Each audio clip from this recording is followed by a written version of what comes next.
Gracias a todas y a todos por la organización y por la invitación, justamente para poder participar en esta inauguración de la escuela de primavera de anticapitalistas. Es un placer el poder estar aquí y solo pediría que el compañero me pudiera controlar el tiempo, ¿vale? Porque si no nos puede dar la noche. Entonces, que sobre todo me avise cuando me queden 5 minutos para más o menos prepararme para concluir, ¿vale? Lo dicho, muchísimas gracias y sobre todo que invirtáis una tarde de viernes en hablar de algo tan sexy como la geopolítica, ¿no? El momento geopolítico en el que nos encontramos, un momento que yo creo que es muy importante ser conscientes en el momento histórico en el que nos estamos encontrando y sobre todo analizarlo bien, porque del análisis del momento en el que nos encontremos tenemos que extraer las tareas también para el periodo. Y yo creo que estamos en un momento bien confuso, bien complicado, en donde estamos en medio de una crisis de la gobernanza neoliberal, una crisis en donde especialmente desde el 2008 estamos viendo una mutación autoritaria cada vez más profunda del neoliberalismo, que está socavando no solo los propios espacios de la democracia liberal tal como la conocíamos, con el surgimiento de fenómenos autoritarios en donde podemos ver lo que sería la extrema derecha, la ola reaccionaria global, pero no solo. Yo creo que es muy importante ver los retrocesos democráticos que estamos teniendo a nivel global y especialmente en Europa. Aunque hable de un marco general, quiero centrarme sobre todo en Europa, tanto en cuanto estamos aquí, y además este año va a ser un año especialmente importante. Este año vota la mitad del mundo y vota toda Europa en las elecciones europeas, y yo creo que en ese sentido también es un año especialmente interesante para poder analizar las corrientes que se están dilucidando y sobre todo se están acelerando. Ese neoliberalismo autoritario se conjuga con una crisis climática, con una crisis ecológica profunda, que genera una serie de miedos, pánicos en el conjunto de la población y una suerte de incapacidad de poder vislumbrar e imaginar el futuro, ¿no? Yo creo que esto es un elemento no menor, porque la crisis ecológica conjugado con la crisis de gobernanza neoliberal está dando una suerte de auténtica crisis de régimen, utilizando el término gramsciano del capitalismo. Estamos ante una crisis de régimen capitalista en todos sus términos, y sobre todo cómo la crisis ecológica ha cancelado uno de los elementos, o yo creo que el elemento central de la utopía capitalista, la última utopía que quedaba en pie de la modernidad, que es justamente el crecimiento sin límites. O sea, por primera vez somos conscientes de que no podemos crecer sin límites, que hemos llegado al límite del crecimiento, y además por primera vez somos conscientes de que el futuro no es progreso, sino que el futuro puede ser algo diferente al crecimiento y al propio progreso. Somos unas generaciones que por primera vez somos conscientes de que nuestras hijas y nuestros hijos van a vivir peor que nosotros.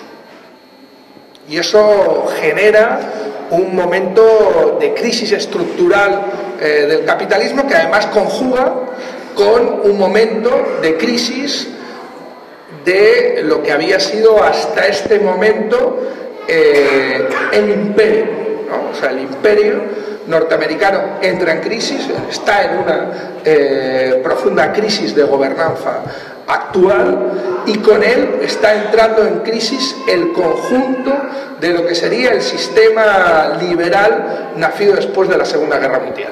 Y yo creo que esto es un elemento muy importante.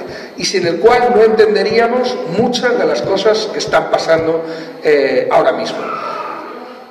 Antes no existía impunidad con los asesinatos de Israel. Claro que existía impunidad con los asesinatos de Israel, pero lo que estamos viendo ahora mismo no sería posible sin esa quiebra del sistema político internacional, del sistema liberal internacional tal como lo conocíamos hoy.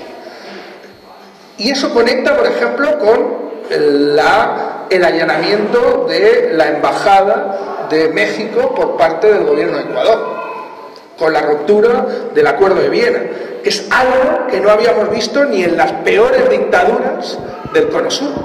O sea, ni siquiera Pinochet o Videla se atrevieron a romper la soberanía de un país y transgredir, justamente entrando a capturar a lo que sería un refugiado político, porque Jorge Glass tenía el estatus ya de refugiado, ¿no? Violando no solo la Convención de Viena, sino violando la propia soberanía mexicana, ¿no? Yo creo que esto es un elemento fundamental. No podríamos entender si la ruptura del sistema de gobernanza liberal tal como la habíamos conocido, tampoco la anexión de Crimea, el tema de la invasión de Ucrania y una serie de elementos en donde, ante la ruptura del imperio y la ruptura de la gobernanza tal como la habíamos conocido, empiezan a surgir una serie de choques interimperialistas en donde vemos cómo Europa, en palabras del propio, yo creo que Borrell está entre senil y gaga,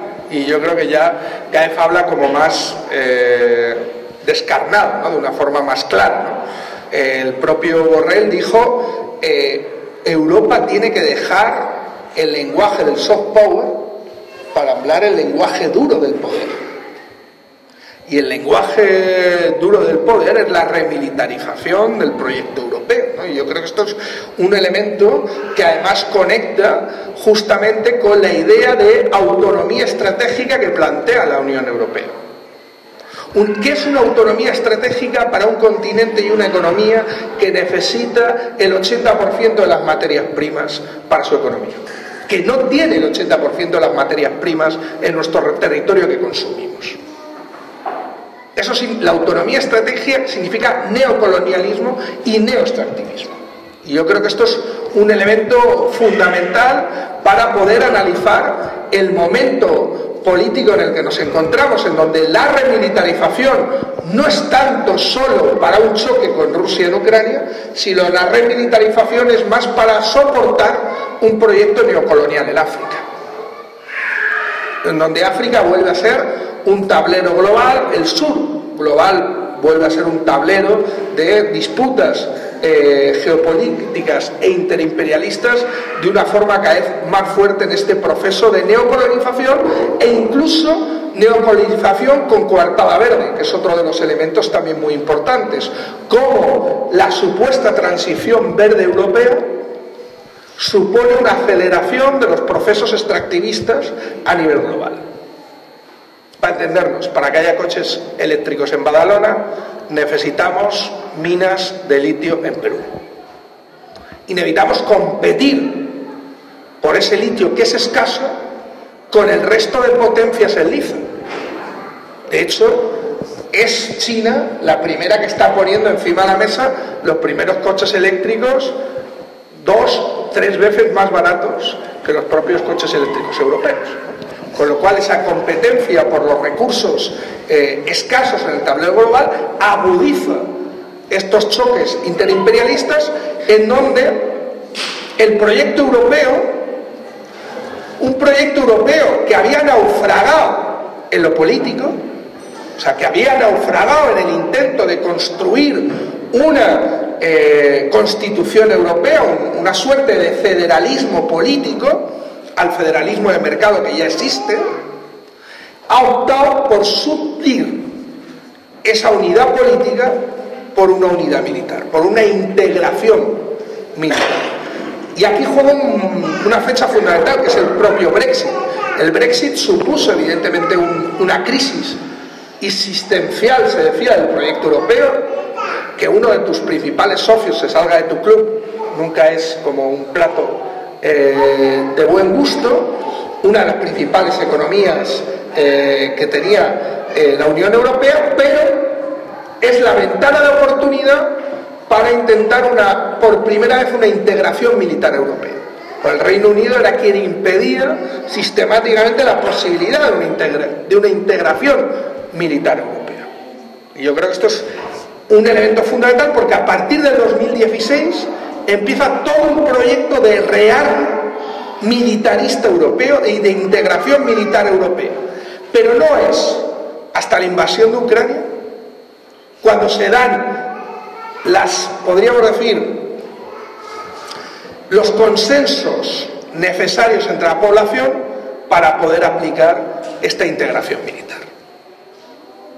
O sea, de hecho, la invasión de Ucrania ha sido la coartada perfecta para la remilitarización del proyecto europeo, además en un momento en donde la tasa de ganancia del conjunto de las oligarquías europeas está en un declive brutal. Y esa integración militar ha hecho no solo que países que habían hecho de la neutralidad su leitmotiv de política internacional, el tema de Suecia no participaba en una integración militar desde 1714, creo que era el dato que daban. Finlandia había sido un mecanismo, ¿no?, de fórmula de acuerdo pacífico. Se rompe con la integración en la OTAN, en donde la OTAN pasa de ser un enfermo en crisis cerebral, que dijo Macron en 2019, a hace 2 semanas, con su 75 aniversario, vivir su mejor momento político. Y yo creo que esto es un elemento fundamental, y vemos cómo en esa crisis de régimen, de las estructuras internacionales, nos vemos de una forma incluso como que los únicos que ya defendemos lo que sería el régimen internacional de derechos humanos liberal es la izquierda. En el tema palestino, en el Parlamento Europeo, nosotros nos hemos visto teniendo que defender a la UNRWA, porque no había nadie más antisistema que el Partido Popular o la extrema derecha, en donde decían que la UNRWA era parte de Hamas, que Guterres era aliado de Hamas, y al final tú te ves defendiendo a Naciones Unidas en contra, ¿no?, de la impunidad y las rupturas de las quiebras, en donde a Naciones Unidas cada vez se le está poniendo más la cara de Sociedad de Naciones. Y todos sabemos lo que eso supone. Y además se está construyendo una suerte de macartismo interno dentro de la Unión Europea, que lo vimos de una forma muy clara cuando la guerra de Ucrania. Yo recuerdo que el primer parlamento donde Zelensky dio un discurso fue en el Parlamento Europeo, a los 20 días de iniciarse la invasión de Ucrania, en donde el Parlamento Europeo parecía una suerte de hooligans con banderas y demás. El ambiente era tan asfixiante que una declaración del Parlamento Europeo en donde hablaba de la solidaridad con el pueblo ucraniano, nosotros nos solidarizamos con el pueblo ucraniano, condenamos la invasión de Putin de Ucrania, era utilizada como una coartada para aumentar el 2% del producto de inversión militar en el Producto Interior Bruto, algo que se llevaba buscando desde la cumbre de la OTAN en Glasgow en 2014 y que no se había conseguido. Por primera vez, coordinar el envío de armas desde la Unión Europea, algo que está prohibido por los propios tratados de la Unión Europea, saltándose los propios acuerdos de la Unión Europea. La OTAN como el mecanismo de integración militar de la Unión Europea, poniendo a la OTAN en el centro del elemento defensivo, y empezaba todo el proceso de rearme y de remilitarización europea. Esa resolución en el Parlamento Europeo somos 705 diputados. De 705 diputados, votamos en contra de esa resolución del Parlamento Europeo 13 diputados. Yo fui el único diputado español que votó en contra de esa resolución. 2 días después de esa votación, los despachos de los 13 diputados del Parlamento Europeo que votamos en contra fueron vandalizados dentro del propio Parlamento Europeo. A eso me refiero con ese ambiente de macartismo político en donde se está intentando disciplinar a los pueblos europeos para que asuman esta agenda geopolítica de choque interimperialista, de remilitarización y de guerra. Y lo estamos viendo de una forma brutal. Por ejemplo, también con la prohibición de las movilizaciones pro-Palestina en Alemania, en donde se está exigiendo directamente que para obtener la nacionalidad, no, peor, los papeles, la regularización de papeles en Alemania, tengas que aceptar la existencia del Estado de Israel y el proyecto sionista. Se prohibieron movilizaciones en Francia, se está intentando ilegalizar el NPA, el nuevo partido anticapitalista en Francia, por defender el legítimo derecho del pueblo palestino a su defensa armada y no armada. Y yo creo que esto es un elemento terrible que muestra la involución de cómo la izquierda europea ha sido incapaz de sostener públicamente el derecho del pueblo palestino como pueblo ocupado a su autodefensa armada. Y esto es un elemento también de regresión justamente de la que hablábamos y de ese macartismo en el que estamos imbuidos, y cómo todo esto está mezclado además en el caso europeo, cómo la neocolonización, el proyecto neocolonial europeo está muy vinculado también con cómo ha regresado la etnoidentidad de la blanquitud también de una forma brutal a Europa. Cómo ese proyecto neocolonial está vinculado también con una lógica de otredad. Cómo no vemos como iguales a los muertos palestinos. Cómo no los vemos iguales que nosotros. Solo podemos justificar las muertes en el Mediterráneo, las muertes en las vallas, las muertes en frontera, desde una lógica de otredad, de humanidad superflua, y de cómo esa lógica de austeridad está construyendo un no hay para todos, en donde la respuesta que cabe es: si no hay para todos, los europeos primero.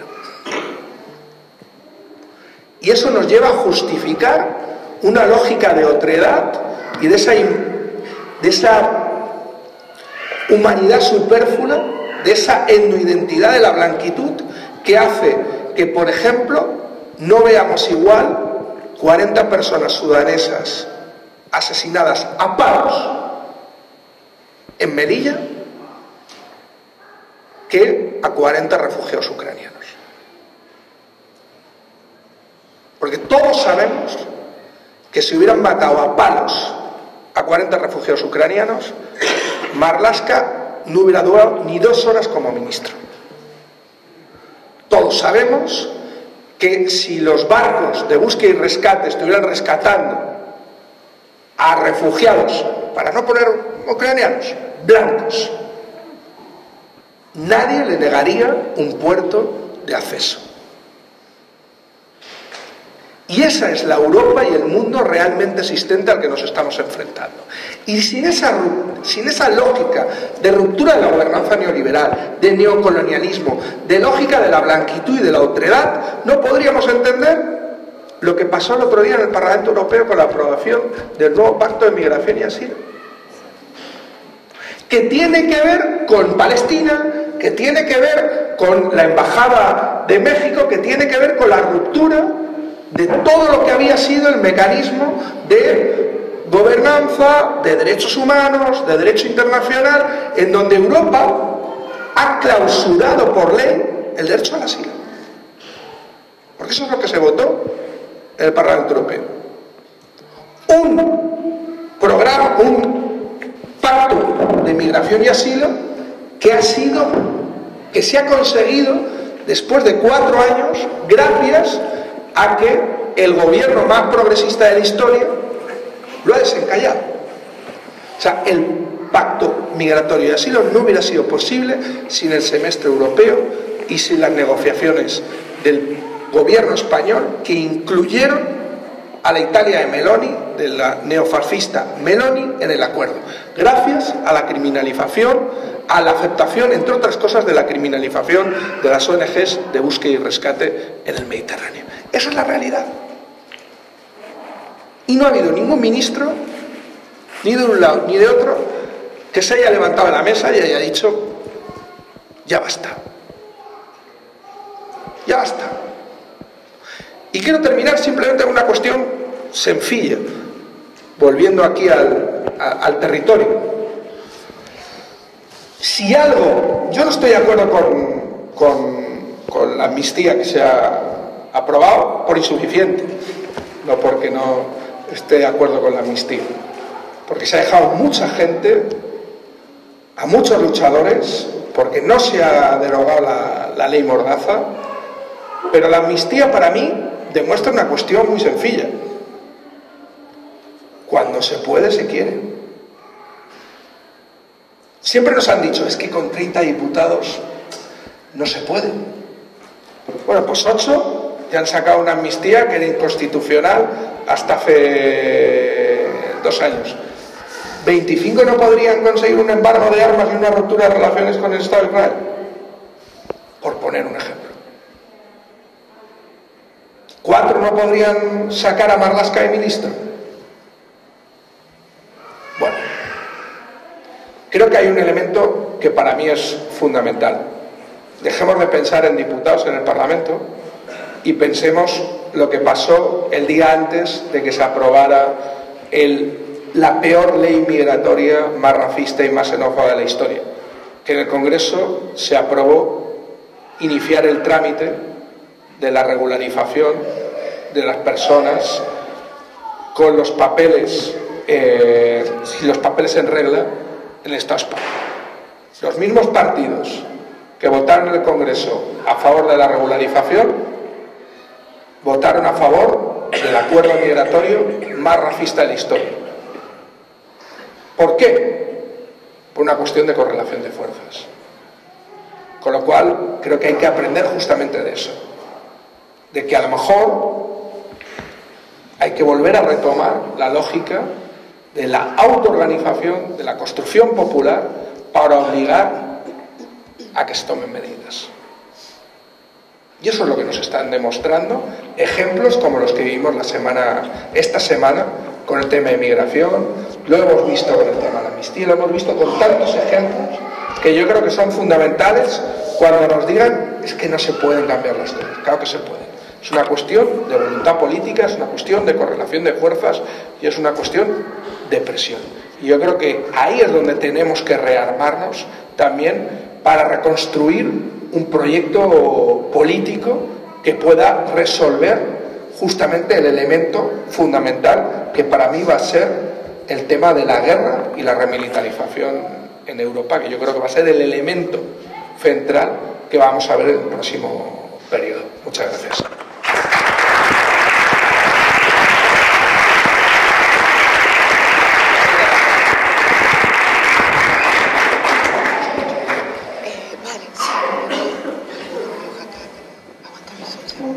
Sí, no te preocupes.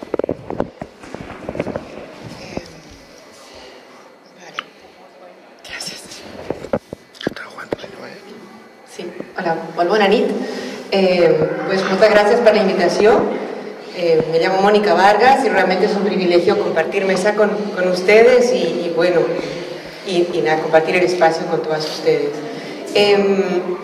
Yo soy boliviana y tengo el orgullo de venir de un país que rompió las relaciones con el Estado de Israel en 2011 tras una de las masacres de Gaza.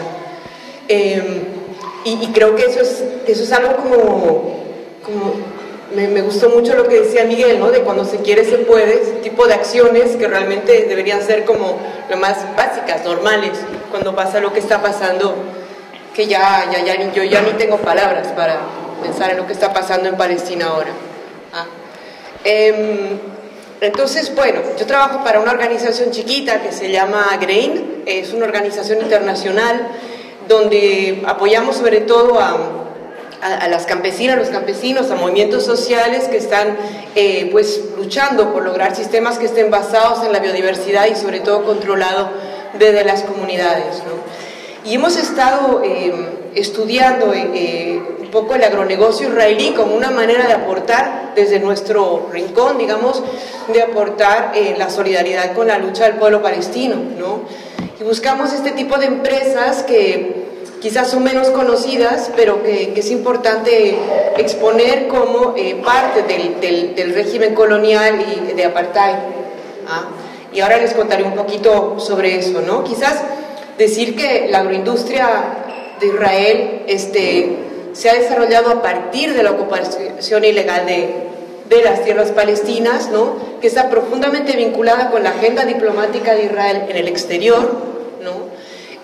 Con el lavado en verde que se hace continuamente desde las autoridades de Israel, y también que estas empresas están participando en algo que a nosotros nos preocupa mucho, que es el sistema industrial, agroindustrial global, que es responsable de 1/3 de las emisiones de gases de efecto invernadero, ¿no? Aquí apuntando a la crisis climática y también del hambre en el mundo, ¿no? Entonces estas empresas se conectan con eso, y por eso para nosotros es como un ejemplo a la hora digamos, de denunciar, ¿no?, la política de apartheid, pero en el exterior.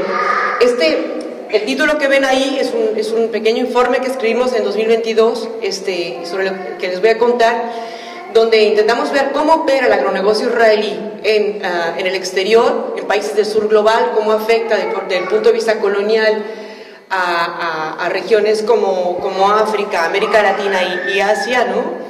Y también cuál es la conexión que tiene con el proceso de la propia ocupación, ¿no? Y Joana, no sé si quieres... Gracias. Aquí en este cuadro, lo que pueden ver son empresas que no sé si les van a sonar. O sea, a la hora de enfocar, de denunciar al apartheid, bueno, hay un movimiento muy fuerte que apunta al boicot, ¿verdad? Entonces, como una acción posible, ¿no? Desde los pueblos, ¿no? Por eso también es importante tener nombres de empresas en mente. Lo que ven en el cuadro son empresas, a mano izquierda, los nombres de empresas, quizás de las más grandes del Estado de Israel, en el sector de los agronegocios, pero que a la vez están presentes, operando en los territorios ocupados, por tanto, de forma ilegal, ¿no? Y a la vez en países del sur, ¿no? Y claro, el crecimiento de todas estas empresas, pueden ver ahí diferentes sectores, su crecimiento se ha articulado directamente con la disposición del pueblo palestino, ¿no? Y con la destrucción del sistema alimentario palestino en los territorios ocupados. Por ejemplo, la UAC, que es una organización campesina palestina que forma parte de la Red Internacional de la Vía Campesina, ha estado denunciando desde hace mucho tiempo cómo las empresas, o sea, como las autoridades israelíes controlan todo lo que entra y sale en los territorios ocupados. Ellos filtran cuáles son los agroquímicos que los palestinos van a usar, los campesinos palestinos van a usar. Entonces lo que entra son agroquímicos israelíes, semillas híbridas, etcétera. Y realmente hay como una forma digamos, de determinar hasta lo que siembran los palestinos, ¿no?, y las palestinas desde el régimen, ¿no? Y estas empresas están operando, claro, en las colonias ilegales, beneficiándose de incentivos fiscales, de mano de obra barata expulsada a los palestinos y de normas mucho menos exigentes desde el punto de vista de la contaminación de lo que se aplica dentro del territorio israelí, ¿no? Y en las últimas décadas estas empresas se han estado expandiendo a nivel global y se han conectado con las grandes del agronegocio. Por ejemplo, ahí pueden ver la empresa Adama, que es de agroquímicos. Adama forma parte del grupo Syngenta, ¿no? Y Syngenta es una de las, bueno, ahora es China, Syngenta, capital chino y suizo, pero las grandes del agronegocio a nivel global, ¿no? O Hasira, que pueden ver quizás allá abajo en la penúltima, que vende semillas. Ella pertenece al grupo Limagrain francés, que es un grupo privado que vende semillas comerciales, ¿no? Entonces, lo que es importante para nosotras es ver que este tipo de empresas, para eludir la denuncia ¿no? que hay, ¿no? del capital israelí, pasan por otros, digamos, la propiedad corporativa la van manipulando de forma que nadie puede decir que son empresas israelíes, por tanto que puedan eludir el boicot, ¿no? Es el caso de Netafim. Netafim es una empresa importante que vende sistemas de riego por goteo y que ha estado sujeta a boicot, ¿no? En la India, en África del Norte también hay varias campañas de denuncia de Netafim. Y claro, Netafim es mexicana, ¿no? Desde 2018 pertenece al Grupo Orbia, que es una transnacional de los plásticos, ¿no? Y además sus principales ventas se realizan en los Países Bajos a través de una filial que tiene ahí. Por tanto, Netafim pasa a beneficiarse de todos los acuerdos de libre comercio que firma la Unión Europea con otros países. Son mercados que se abren para Netafim holandesa, ¿no? Préstamos bancarios, apoyos con subsidios, fondos públicos europeos van para que Netafim opere. Y cuando se dice que Netafim no es israelí, basta ver el listado de empresarios que acompañan a las delegaciones de gobierno israelí en todas partes, ¿no? Siempre está Netafim, ¿no? Entonces realmente forma parte. Además, Netafim se ha desarrollado a partir de apoyar el proceso de las colonias agrícolas, las colonias ilegales agrícolas, con el riego de goteo que tanto vende, ¿no? Entonces es importante enfocar a todas estas empresas como parte de ese proyecto, ¿no?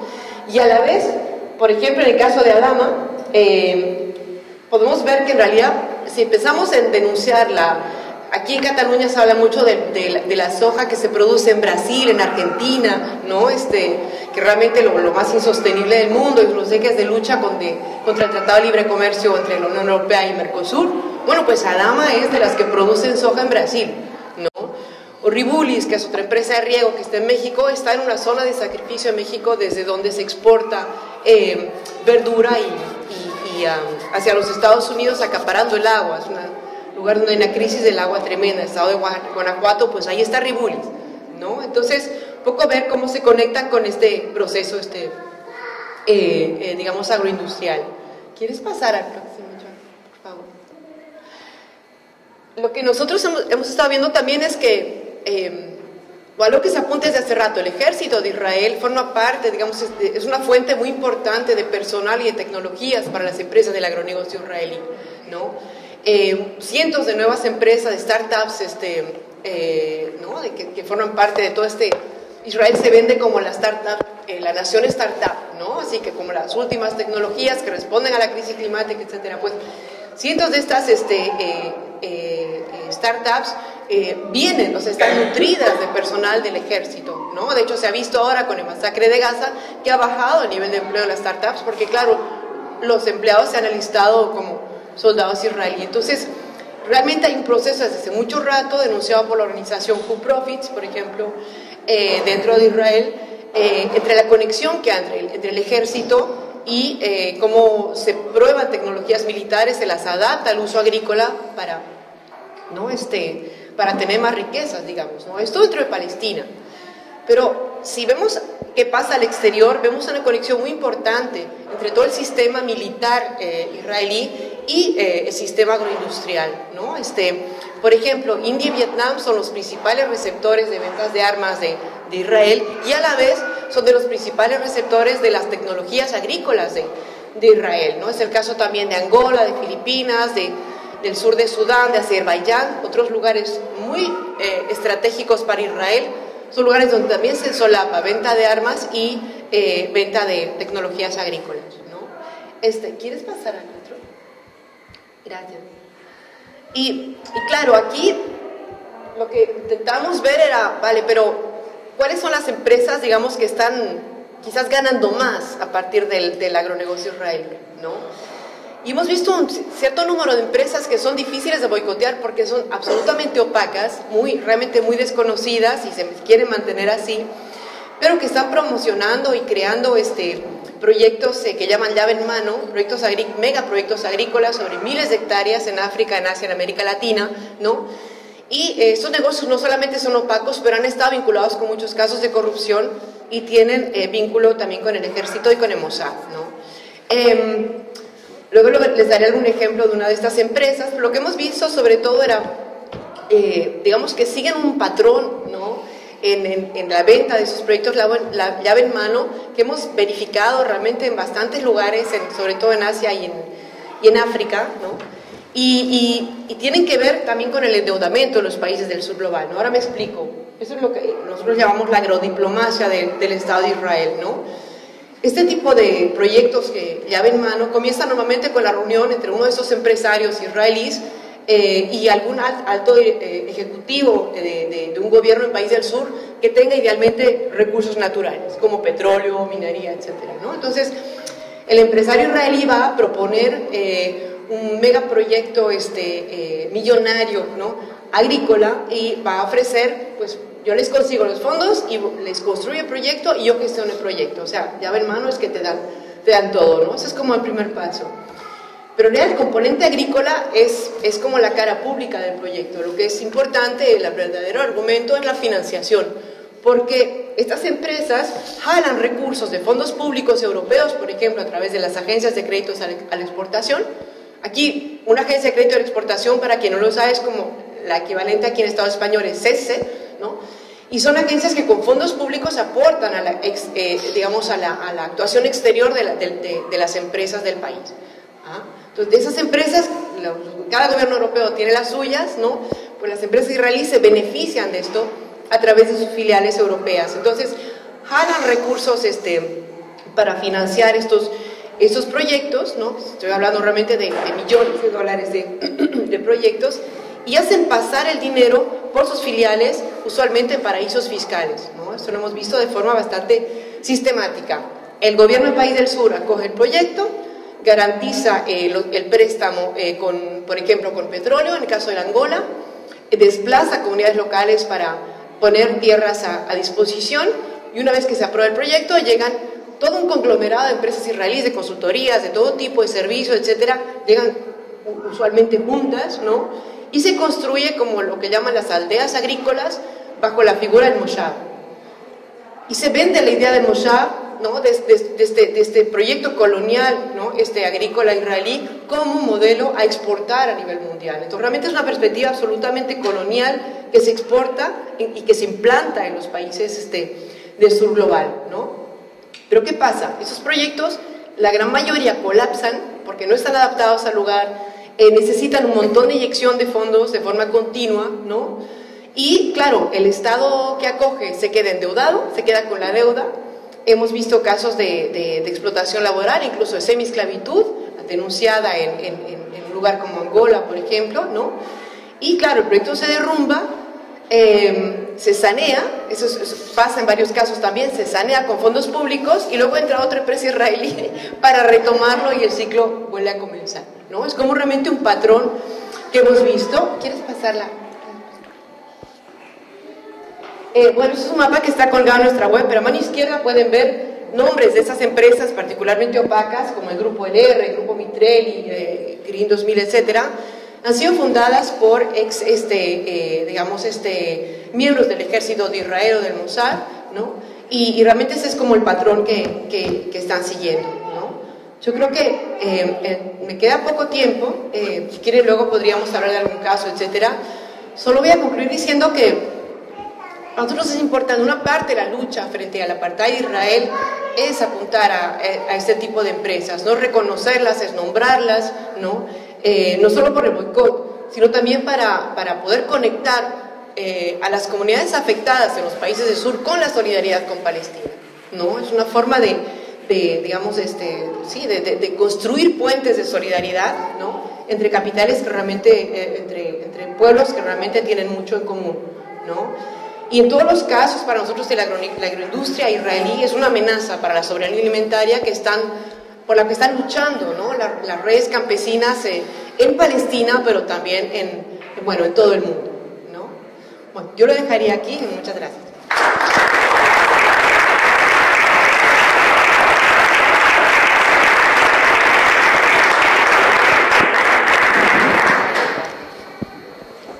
Buenas tardes. Reciban un saludo cordial en el nombre del pueblo palestino. Con 20 minutos no me va a dar tiempo a explicar la situación actual. El pueblo palestino hoy día no está solo ante esa criminalidad. Están todos los pueblos en la calle apoyando a la causa palestina. Hemos visto, por ejemplo, en el Estado español solamente salió una concentración de 300 personas en Madrid, pero todo el Estado apoyando a Palestina. Es decir, que se está quedando claro lo que es el Estado de Israel. Para nosotros el Estado de Israel es un Estado artificial, es un Estado fabricado. Yo aquí describo con la compañera que todo el Estado de Israel es colonialismo. Asentamientos en Cisjordania, hasta Haifa es Palestina, no es Israel. Eso es Palestina. Por lo tanto, ha llegado la situación dentro del llamado Estado de Israel a llevar a cabo una masacre, una más de las masacres que llevó toda la vida en mi tierra. Nosotros tenemos el apoyo de los judíos anti-sionistas, especialmente en Estados Unidos y en Inglaterra. Además llevan una campaña de apoyo total al pueblo palestino. También tenemos apoyo de los trabajadores en Bélgica, los estibadores, en Barcelona, en Italia. Es decir, el pueblo palestino no está solo, sino está apoyado. Hay luego otro dicho, y esto también algunas veces indignante. Dicen, además especialistas salen en la televisión, los medios de comunicación, que los medios de comunicación, la mayoría absoluta, están para dar cara angelical al capitalismo, a ese imperialismo. Es decir, que hablan de conflicto entre Hamas e Israel, o Israel-Hamas. Hamas es la organización palestina más nueva. Hamas vino después de los acuerdos de Oslo, después del engaño que todo el mundo decía viene la paz a Palestina. Hemos visto que en Palestina, no, en una parte de Palestina, en Cisjordania, había 200.000 colonos. Hoy día hay 1 millón de colonos. Eso lo hemos visto. Antes de los acuerdos de Oslo, había 200.000 colonos de Argentina. Hoy hay 500.000 colonos argentinos. Hay 1 millón de rusos. Hay 800.000 ucranianos. Es decir, la sociedad israelí, si lo contamos, hay 14 nacionalidades. El 22% de la sociedad israelí son los indígenas, los autóctonos, los palestinos, que está prohibido que digan que son palestinos, tienen que decir que son árabes israelíes. Y el 72% de nacionalidades de diferentes países. Entonces, cuando el ministro, cuando vino el ataque del 7 de octubre, si a alguien le interesa por qué ha habido el ataque, lo voy a decir. No es ataque de Hamas, es ataque de toda la resistencia, de todos los partidos. Tenemos un cuartel general formado por 6 organizaciones que tienen brazo armado, porque tenemos organizaciones que no tienen, ese es el ataque. Pero salió el ministro de Álvarez condenando el ataque terrorista de Hamas porque asesinó a una española. Miramos la identidad de la española y su foto, resulta que era un soldado israelí. Eso salió en la prensa. Y luego el ataque contra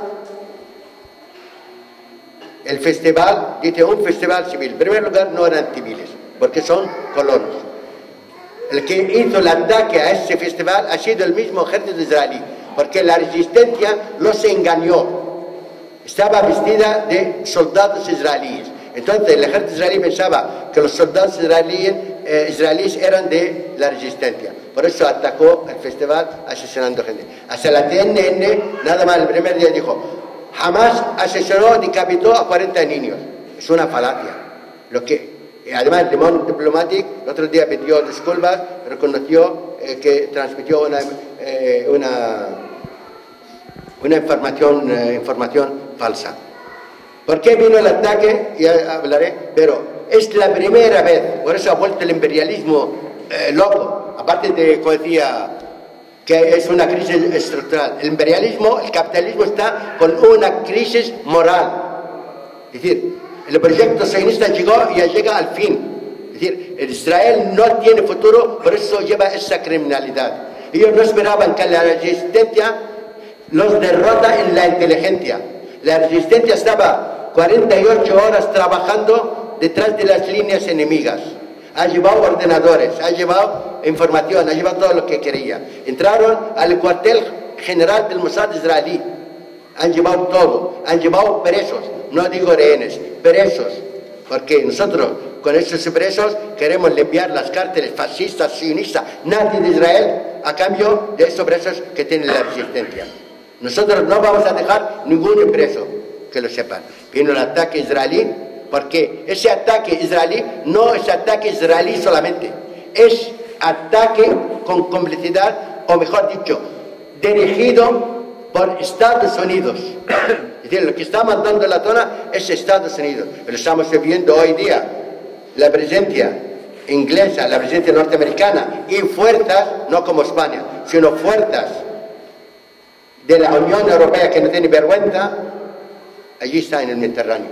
Porque hay una cláusula democrática en la Unión Europea que dice, cuando un Estado no respeta el derecho internacional, hay que sancionarlo. ¿Qué hace por él? Llora por nosotros y no sanciona a Israel.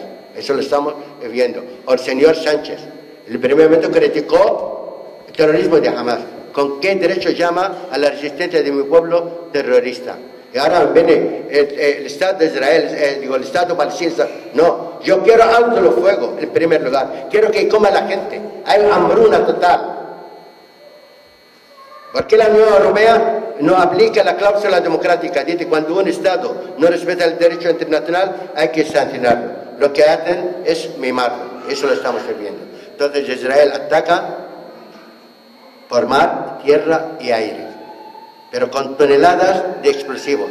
Ha utilizado fósforo blanco, ha utilizado bombas huecas, ha utilizado 70.000 toneladas de explosivos. Es decir, está utilizando todo tipo de armamento.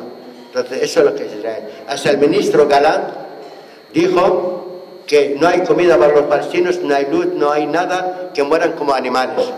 La ministra de Justicia, que buena es, dijo que hay que matar a todas las madres palestinas.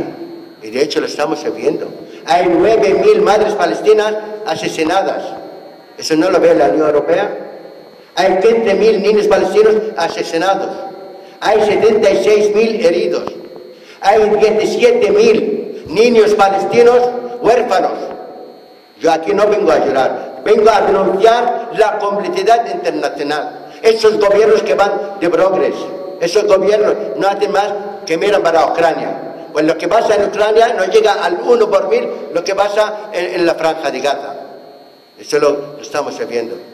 ¿Qué pretenden? Es doblegarnos. Pues pueden hacer lo que quieran. Dijo Netanyahu al gobierno israelí que en una semana, 2 semanas terminan con Hamas. Pues no. Llevan más de 6 meses y la resistencia sigue firme. ¿Por qué la resistencia sigue firme? Porque el pueblo palestino está con ella. Hay una unidad nacional total. Es decir, la resistencia son hijos del pueblo. Y si no fuera por el pueblo, la resistencia no aguanta ni un día. Ahora la resistencia dice que vamos a seguir hasta el final. La resistencia, yo estoy seguro, va a seguir hasta el final. Eso es la resistencia. Porque el imperialismo de Estados Unidos nunca ha regalado algo. Que me digan un país que llevó la paz a Estados Unidos. Un país nada más en el mundo. Por los años 70-80 apoyó 36 dictaduras militares en América del Sur y América Central. Israel, como el llamado Estado de Israel, porque nunca diría Israel, el llamado Estado de Israel, como Estados Unidos han llevado guerras en el Vietnam, en Camboya, han apoyado dictaduras en África. Hay un líder palestino, fue asesinado y tenía toda la razón. Se llamaba Ghassan Kanafani. Ghassan Kanafani dijo, el enemigo del pueblo palestino, que es el enemigo de todos los pueblos palestinos del mundo, es el imperialismo encabezado por Estados Unidos. Segundo lugar, el movimiento sionista. Por eso la implantación del sionismo en África, en muchos países, en Asia, en América del Sur y Central. Y el tercer lugar, el enemigo de nuestros pueblos, es el llamado Estado de Israel. Porque el llamado Estado de Israel, junto a la OTAN, es la herramienta militar para doblegar a los pueblos del mundo. porque tenemos que hablar de la OTAN. La OTAN no es una ONG por la paz. La OTAN es una organización que trabaja para los intereses imperialistas. Por lo tanto, esa es la función del Estado de Israel. Israel lleva a cabo acciones, han destruido más del 80% de la franja de Gaza, han destruido toda la infraestructura de la luz, de electricidad, de agua, ha destruido todas las universidades de la franja de Gaza, todas las universidades, los colegios, 508 colegios destruidos, los niños, aparte del asesinato de los niños, también es que han perdido un curso escolar. Es que eso hay que tenerlo muy en cuenta. Es decir, hay cuestiones que están pasando. Y ahora lo último que están haciendo con nosotros, que es muy peligroso, es la hambruna. El mundo no ve la hambruna. ¿Cómo no ven la hambruna? Hay niños ya son cadáveres. Es que no ven que llega la comida. No, es que ¿qué cuesta a Estados Unidos o a Europa decir abrir las fronteras terrestres? Claro, no lo abren. Porque Israel, el Estado de Israel, es hijo del colonialismo europeo. Es hijo del colonialismo europeo. Yo no soy antijudío, porque yo soy antisionista. El judaísmo es una religión como el cristianismo, como el islam, como cualquier otra religión. No soy antisemita, es que soy semita. Lo que son antisemitas es el gobierno alemán, que aparte de la política que estaba diciendo Miguel, es que mandó 80.000 misiles al llamado Estado de Israel para asesinar a mi pueblo. Francia, en la misma línea, pero Francia mandó 100.000 balas. Inglaterra está en lo mismo, Estados Unidos diariamente está mandando armamento. Si no fuera por esa solidaridad interimperialista, Israel no aguanta, porque el eje de la resistencia es digno de ser. El eje de la resistencia desde el Yemen. El Yemen ha sufrido una guerra terrible durante 8 años. Y ahí está el Yemen. Exigió una cosa. Solamente pidió el alto del fuego. Dice, si no hay alto del fuego, prohíbo el paso de los barcos israelíes por el Mar Rojo. Eso pidió. Sin embargo, Estados Unidos dice, no, es contra la navegación internacional. Es una mentira, falacia. No, el Yemen estaba solamente contra los barcos israelíes o todos los barcos que llevan mercancía al llamado Estado de Israel. Eso es lo que pasó. Hemos visto que un ataque de la aviación norteamericana y un ataque de la aviación inglesa. Y no han podido doblegar al Yemen. El Yemen dijo, mientras el pueblo palestino está sufriendo ese genocidio, vamos a estar contra todos los barcos de Israel. Pero ahora, ¿qué pasa? Ya ningún barco pasa por ahí. ¿Y eso a quién perjudica? A los pueblos del mundo. Perjudica especialmente a los pueblos de Europa, como han hecho con Argelia. Antes cobraban, por ejemplo, el gas por el precio de amigo. Ahora cobran en Estados Unidos mucho más caro. Y ahora la mercancía, en vez de costar 1 euro, por ejemplo, ahí cuesta 10, porque tiene que recorrer todo. Eso es lo que hace el imperialismo, el capital. Eso. Y ahora, no sé si eso Miguel lo sabe mejor que yo. España no participa como España en mandar barcos, pero me han dicho, a través de la misión europea, hay 2 barcos españoles allí, el Canarias y el Patiño. El otro día me lo dejaron desde Ferrol. Entonces, claro, la Unión Europea está implicada hasta el cuello. Yo no quiero que lloren por nosotros. Quiero que digan, rompemos las relaciones con Israel. Pero claro, yo veo, por ejemplo, un señor que va muy progre, pone un pañuelo morado al cuello, secretario general de un sindicato, va a la embajada israelí y da el pésame a la embajadora contra el terrorismo de Hamas. Pues ese es cómplice o no conoce la historia. Es decir, que eso es lo que estaban. Ir cortando.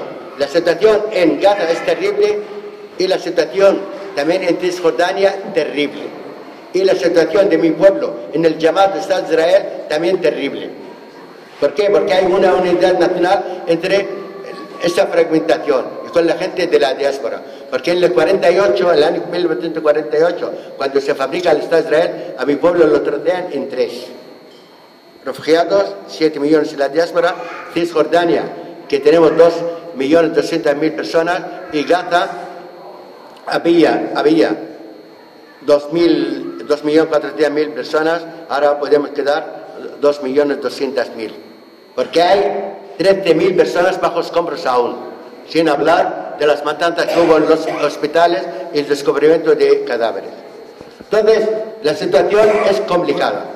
En Cisjordania diariamente tenemos gente joven asesinada. Diariamente tenemos gente joven encarcelada. En Cisjordania, en esos 6 meses, hay detenidos más de 8.800 jóvenes. Y luego, asesinados más de 508 jóvenes también en Cisjordania. ¿Cuál es la solución? La solución para el Estado de Israel, que se vayan los palestinos de Cisjordania a Jordania. Así ya tenemos ese libre. Pero la solución para Gaza hay muchos planes. Uno, ¿por qué no es la Autoridad Nacional Palestina, la derecha anti-palestina, no dirija la franja de Gaza? Eso lo decide el pueblo palestino y quién gobierna Gaza. Porque en las elecciones legislativas que hubo en el 2007, yo no soy de Hamas, pero Hamas ganó las elecciones legalmente, democráticamente. Salió por real, dice, hay fraude. No hubo fraude. Hamas ganó, tiene derecho a gobernar. Y eso es lo que fortaleció a Hamas. Aparte está haciendo un trabajo muy bueno hacia el pueblo palestino. Por lo tanto hay que estar.